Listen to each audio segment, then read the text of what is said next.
नमस्कार, मैं हूं पवन त्यागी। पूरे देश के अंदर बांग्लादेशी घुसपैठिए और रोहिंग्याओं के खिलाफ अब गुस्सा फूट रहा है। झारखंड के जो सांसद हैं निशिकांत दुबे, उन्होंने संसद में जो चौंकाने वाला खुलासा किया कि झारखंड जहां सबसे ज़्यादा वनवासी रहते हैं, उन भोले भाले वनवासियों के क्षेत्र में जहां संरक्षित वन है और उनके क्षेत्र में आम तौर पे कोई व्यक्ति को ना तो वहाँ ज़मीन खरीदने का कोई भी कानूनी अधिकार है, ना वहाँ कोई सरकार इस तरह से ज़मीन ले सकती है। लेकिन इस देश में षड्यंत्र के तहत बांग्लादेश के घुसपैठिए बाकायदा प्लानिंग के साथ वहाँ जो आदिवासी लोग हैं उनकी महिलाओं से शादियाँ कर रहे हैं और उसके बाद वो उसी महिला के जरिए वहाँ ज़मीन खरीद रहे हैं और वहाँ डेमोग्राफी को चेंज करने में लगे हुए हैं। आप सोचिए किस तरह के षड्यंत्र हैं कि वहाँ भोले भाली जनता रहती है, वनवासी लोग हैं, वनों में रहते हैं, आसपास छोटी छोटी बस्तियों में रहते हैं, उनको कुछ भी नहीं पता और वहाँ थोड़े बहुत पैसे का लालच देकर ये जो बांग्लादेशी हैं ये प्लानिंग के साथ महिलाओं से पहले निकटता बनाना, फिर उनसे विवाह के लिए प्रस्ताव के लिए उनके परिवार को झांसे में रखना और जिस तरह की घटनाएं हम देख रहे थे लगातार वहाँ बढ़ रही थी, जिसके कारण डेमोग्राफी चेंज इतना आया कि वहाँ लगातार हिंदुओं की आबादी घट रही है। निशिकांत दुबे जो गोड्डा से सांसद हैं, उन्होंने संसद के अंदर ये चौंकाने वाली बात रखी थी और उन्होंने कहा कि इस पर सरकार ध्यान नहीं दे रही है, राज्य की सरकार घुसपैठियों को समर्थन दे रही है, यानी कुछ एक्शन लेती ही नहीं है। पुलिस को अगर खबर करी जाए तो वहाँ सरकार जो है झारखंड मुक्ति मोर्चा और कांग्रेस की सरकार, वो पुलिस को एक्शन नहीं लेने देती।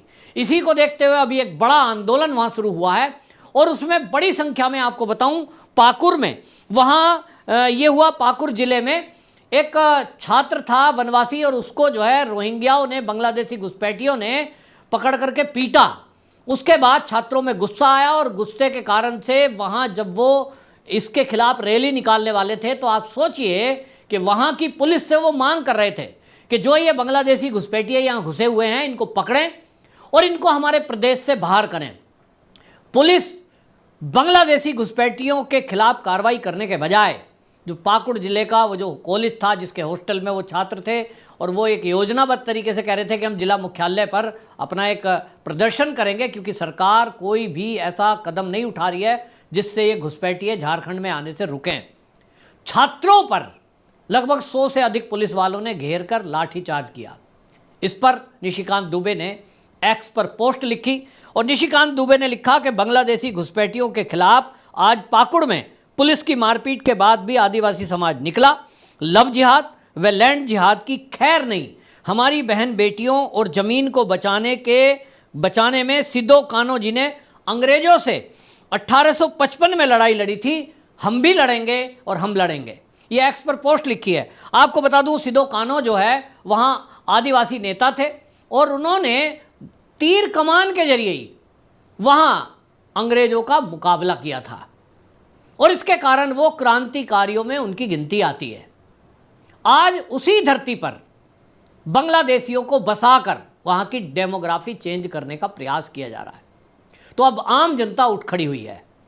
ट्रेडिशनल जिस तरह से आदिवासी लोग होते हैं उनके पास तीर कमान होते हैं और उस तरह से वो आज सड़कों पर लाखों की संख्या में उतरे। ये उन्होंने बता दिया है कि अब झारखंड से जो ये घुसपैठ करके और वहाँ उनकी महिलाओं को झांसे में ले आकर विवाह करके धर्मांतरण कर रहे हैं, वहाँ की ज़मीनों पर कब्जा कर रहे हैं। जैसे मैंने बताया ना कि कानून है, आप और हम अगर झारखंड में कोई ज़मीन लेना चाहें पर्टिकुलर उस एरिया में जहाँ वो वनवासी लोग रहते हैं तो कानून ये कहता है झारखंड में, क्योंकि वो संरक्षित क्षेत्र है, वहाँ आप ज़मीन नहीं खरीद सकते। लेकिन अगर आपने वहाँ शादी कर ली और वहीं की लड़की है और वही अपने डॉक्यूमेंट के आधार पर कोई ज़मीन खरीदती है तो उसको छूट है। अब पति उसका कौन है, वो पति झारखंड का है कि वो बांग्लादेश का है, इसकी जांच नहीं होती। और इसीलिए इसी तरह से यही अभियान ये उत्तराखंड में चल रहा है। मेरा वहाँ एक कजन रहता है, मेरी बुआ का लड़का, वो बताता है कि किस तरह से ऋषिकेश और हरिद्वार में ठीक इसी तरह इसी चाल पर उत्तराखंड में काम शुरू हुआ कि विदेशों तक से भी वहाँ अरब कंट्रियों से बड़ी संख्या में मुस्लिम आते हैं और फिर वो वहाँ परिवार में 10-5 लाख रुपया दिया और क्योंकि गरीबी गांव के क्षेत्र में होती है कि हम आपकी लड़की से शादी करना चाहते हैं और शादी कर ली और उसके बाद क्या हुआ, उस लड़की के नाम पर जमीन खरीदी गई और फिर वहां पर अपना सेंटर बना दिया। आज वो नाम बदलकर, जिस तरह से आपने देखा ना अभी मुजफ्फरनगर में जब योगी जी ने आदेश दिया तो पता चला कि बहुत सारे ढाबे ऐसे चल रहे थे जिसका नाम शुद्ध वैष्णो ढाबा, कृष्ण ढाबा, राम ढाबा, लेकिन चलाने वाला उसको देखा तो चलाने वाला मुस्लिम है। ठीक उत्तराखंड में इसी तरह से बहुत बड़ी संख्या में योगा सेंटर चल रहे हैं। अब किसी को लगता है कि उस पर लिखा है कि ऋषि भूमि योग, कृष्ण योग, कुछ भी हिंदू नाम, तो वेबसाइट भी ऐसे बनाएंगे, चित्र भी ऐसे लगाएंगे और लोगों को लगेगा कि एक शुद्ध आध्यात्मिक स्थान पे आप आए हैं। लेकिन उस उत्तराखंड की जो पुण्य भूमि है वहां भी इस तरह का अभियान चलाकर डेमोग्राफी को चेंज किया जा रहा है। उत्तर प्रदेश में आप देखें इसी तरह से हो रहा है।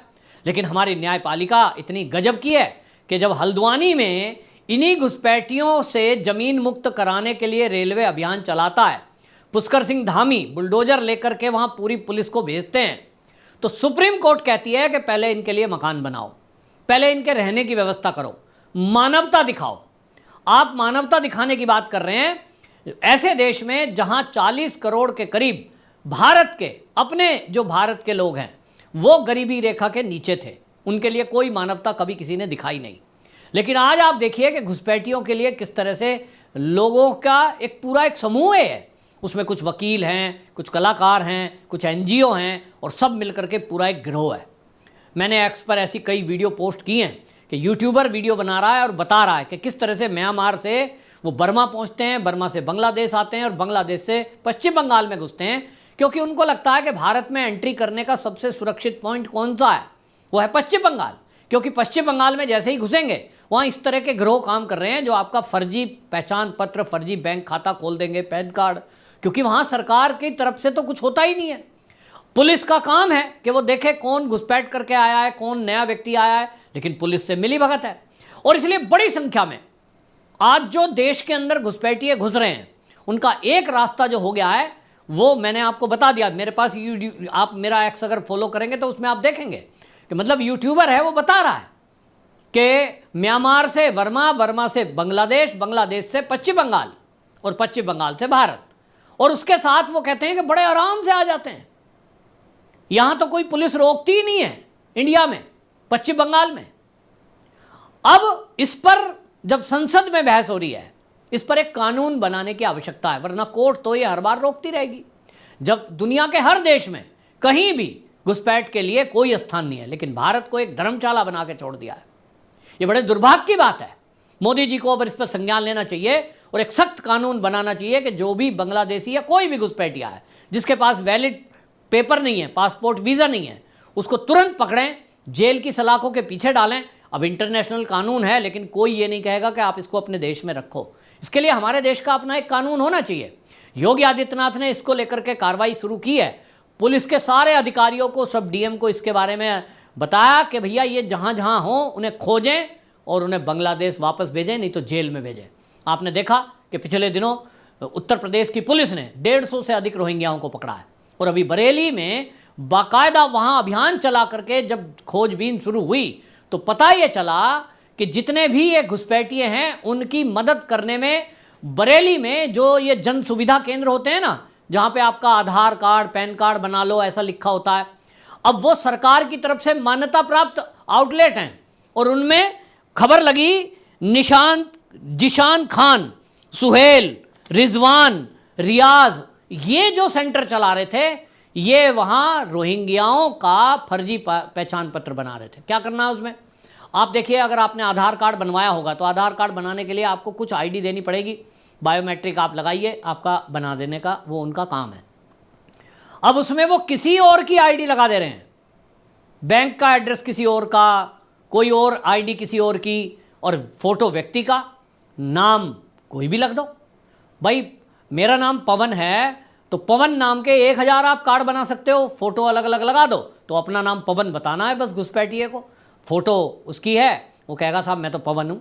इस तरह से जो बांग्लादेशी घुसपैठिए हैं उनके नाम बदल बदल कर आईडी बनाई जा रही है। वो आईडी लेकर पूरे भारत में कहीं भी घूमो, उनका आधार कार्ड हो गया, उनका पैन कार्ड हो गया, उनका बैंक खाता हो गया, और इस तरह से बरेली की पुलिस ने पकड़ा है और जेल की सलाखों के पीछे डाला है। लेकिन आपको जान के आश्चर्य होगा कि ये सब हो रहा है इसके अलावा ओवैसी क्या कहते हैं? ओवैसी कहते हैं निशिकांत दुबे को कि साहब आपने ये संसद में सवाल उठाया, लेकिन सरकार तो आपकी है, बीएसएफ तो आपकी है, क्यों नहीं आप कुछ कार्रवाई करते? ओवैसी जी, जिस दिन कार्रवाई करना शुरू करते हैं, सीए लागू करने की बात की गई, एनआरसी कराने की बात की गई, तो सबसे पहले आपने विरोध किया। ओवैसी ने बोला हम किसी भी हालत पर कागज नहीं दिखाएंगे। तो कार्रवाई सरकार करे तो आप कहेंगे कागज नहीं दिखाएंगे, ये सरकार की नीयत खराब है, ये तो मुसलमानों को टारगेट कर रही है। और अब अगर मुद्दा उठ रहा है तो आप कह रहे हो सरकार आपकी एक्शन क्यों नहीं लेते? कुल मिलाकर ओवैसी तो पूरी तरह बौखला गया है, क्योंकि अब केंद्र सरकार ने तय कर लिया कि भले ही अभी एनआरसी आप रोक लो, भले ही आप विरोध करके सीए लागू ना होने दो। अब सीए तो लागू हो गया, देश में नागरिकता मिलनी शुरू हो गई है, लेकिन एनआरसी नहीं होने दे रहे, क्योंकि ममता बनर्जी ने मना कर दिया, ओवैसी जैसे नेताओं ने कर दिया, कांग्रेस विरोध में है, समाजवादी पार्टी विरोध में है। लेकिन अब उत्तराखंड की सरकार, धामी सरकार अपने में एक्शन कर रही है, योगी आदित्यनाथ उत्तर प्रदेश में एक्शन कर रहे हैं। त्रिपुरा में अभी पिछले दिनों 28 बांग्लादेशी और 2 रोहिंग्या पकड़े गए हैं। जहां जहां भारतीय जनता पार्टी की सरकारें हैं, उन सभी मुख्यमंत्रियों को यह बता दिया गया है कि भाई केंद्र का तो ये विरोध करेंगे, लेकिन आप राज्य के जो मुख्यमंत्री हैं वो अपने लिए कानून बना सकते हैं और इन पर एक्शन लेंगे। तो भारतीय जनता पार्टी शासित राज्यों में इनके खिलाफ एक्शन हो रहा है। लेकिन बड़ी खबर जो है वो मैंने आपको बताई झारखंड से आई, जहां आम जनता सड़कों पर रोहिंग्याओं को अपने प्रदेश से बाहर करने के लिए निकली है। वहां आदिवासी समाज, जिसको वनवासी कह, जो उनका रियल नाम है, वनवासी समाज पूरी तरह से अब जागरूक हो गया है। उन्होंने कह दिया कि जमीन जिहाद, लैंड जिहाद, लव जिहाद अब नहीं होने देंगे। अब कोई हमारी बहन बेटियों से शादी करने के नाम पर आएगा तो उसको खदेड़ दिया जाएगा। इसी तरह के अभियान पूरे भारत में चलाने की आवश्यकता है, क्योंकि ये घुसपैठिए आपके और मेरे टैक्स के पैसे से हमारे देश के संसाधनों पर कब्जा करते हैं। चाहे अस्पताल हो, चाहे स्कूल हो, चाहे फ्री में मिलने वाला राशन हो, ये उसको लूटते हैं धोखे से। और इस धोखे से बचने के लिए हमें जागरूक रहना है, अपने आसपास भी नज़र बनाए रखनी है। यदि आपको कोई इस तरह के अनजान व्यक्ति दिखते हैं तो आप जरूर उसकी जो सूचना है पुलिस और प्रशासन को दें, ताकि ऐसे लोग जेल की सलाखों के पीछे पहुंचाए जा सकें। आपकी क्या राय है? कमेंट बॉक्स में जरूर बताएं। वंदे मातरम।